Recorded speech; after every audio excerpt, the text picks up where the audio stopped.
السلام علیکم ورحمۃ اللہ وبرکاتہ. عزیز دوستو، آج ہم اپنی کلاس میں تشبیہ پڑھیں گے. تشبیہ کیا ہے دیکھیں گے. تشبیہ کہتے ہیں ایک چیز کو دوسری چیز کے مشابہ کہنا، مشابہت دینا.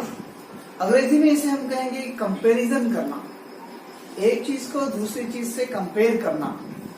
اسی طرح اردو میں ہوتا ہے مشابہت دینا، مشابہ کرنا کسی چیز کو. تشبیہ کے اجزاء ہوتے ہیں. تشبیہ کے اجزاء ہوتے ہیں، ایک ہے مشبہ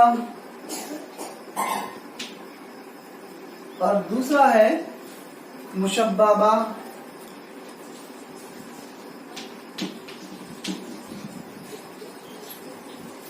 تیسرا ہے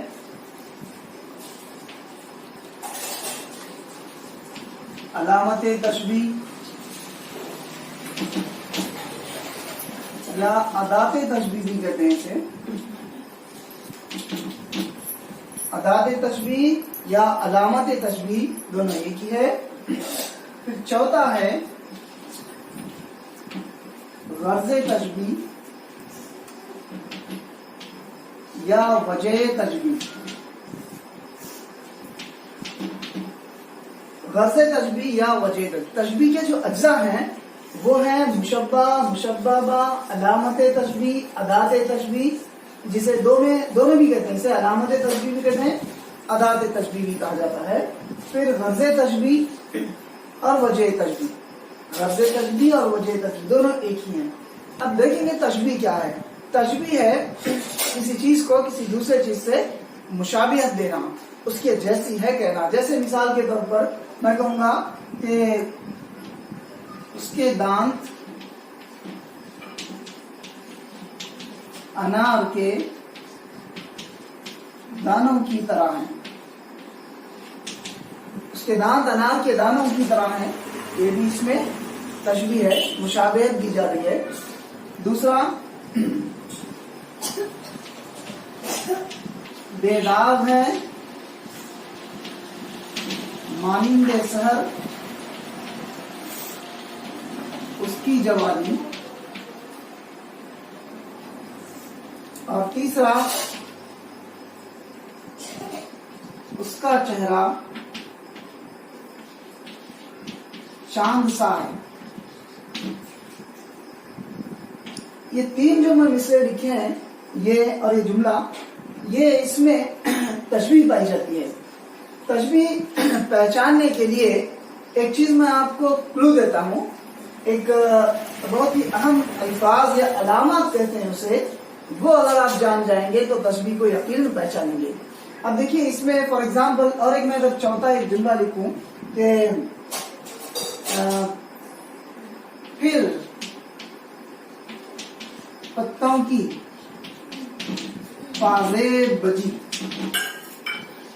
تم یاد آئے. یہاں پہ تشبیہ ہے یا نہیں ہے پہچانیے. اس میں تشبیہ نہیں ہے، کیونکہ یاد رکھیے تشبیہ کو پہچاننے کے لیے چند حرف ہیں، چند حروف ہیں، ان کو علامات تشبیہ کہا جاتا ہے. اگر کسی مصرے میں یا جملے میں علامات تشبیہ ہے تو ہی وہ تشبیہ ہے، ورنہ وہ تشبیہ نہیں ہے. جیسے مثال کے طور پر مانی، مانی مثل گویا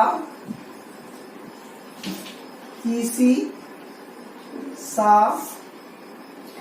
جیسے صورت. کسی بھی مصرے یا جملے میں ان میں سے کوئی ایک بھی ہے تو وہ تشبیہ ہے، تشبیہ ہے، تشبیہ ہے. جیسے مثال کے طور پر یہاں پہ دیکھیے اس کے دانت انار کے دانوں کی طرح ہیں، یعنی کی طرح چھوڑ دیا میں نے،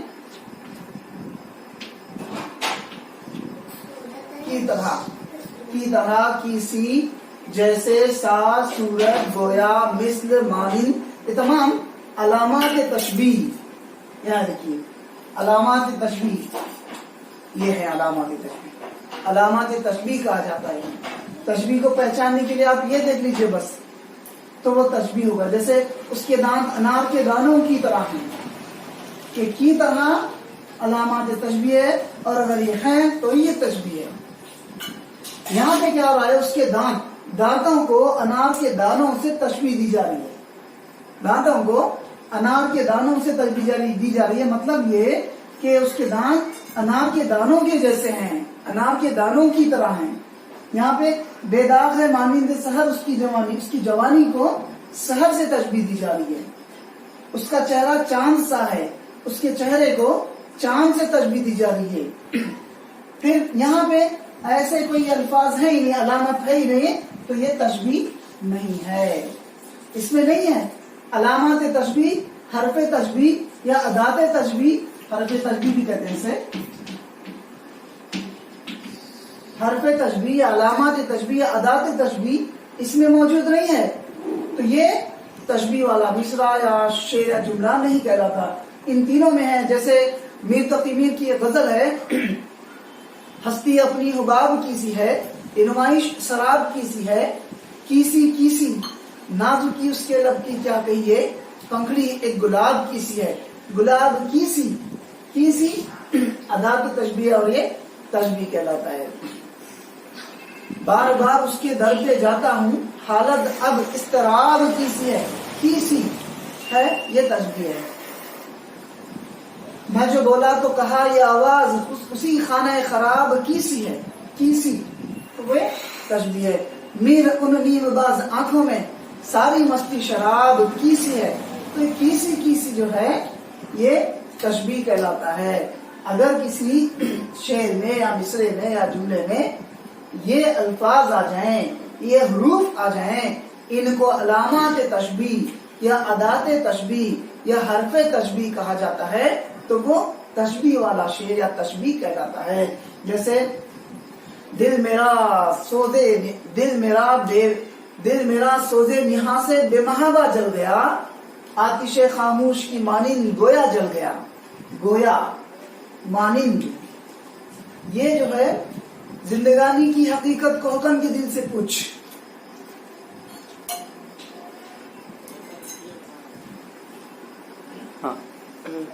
تو یہ جو ہے حروف تشبیہ یا علامات تشبیہ یا حرف تشبیہ کہتے ہیں. جیسے سورت دیکھیے, لب پہ آتی ہے دعا بن کے تمنا میری, زندگی شمع کی صورت ہو خدایا میری. صورت کی طرح, صورت جیسے, سا کیسی, گویا, مثل, مانند, یہ تمام جو ہے ادات تشبیہ ہیں. اور اگر یہ کسی میں ہیں تو ہی وہ تشبیہ ہے. اس میں ہے, اس میں تو نہیں ہے, اس لیے یہ تشبیہ نہیں ہے. چلیے اس پر ہم ذرا یہ دیکھیں کہ اسی شعر پہ سوال کیسا ہو سکتا ہے, سوال کیسا بن سکتا ہے. فار ایگزامپل دیکھیے, اس کے تحت اس کے دانت انار کے دانوں کی طرح ہیں. مذکورہ بالا جملے میں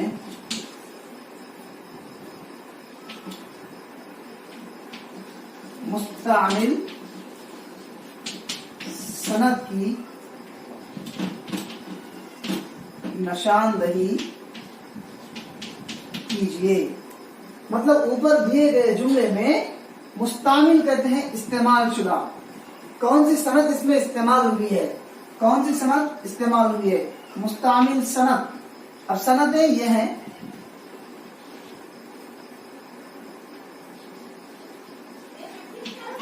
سندیں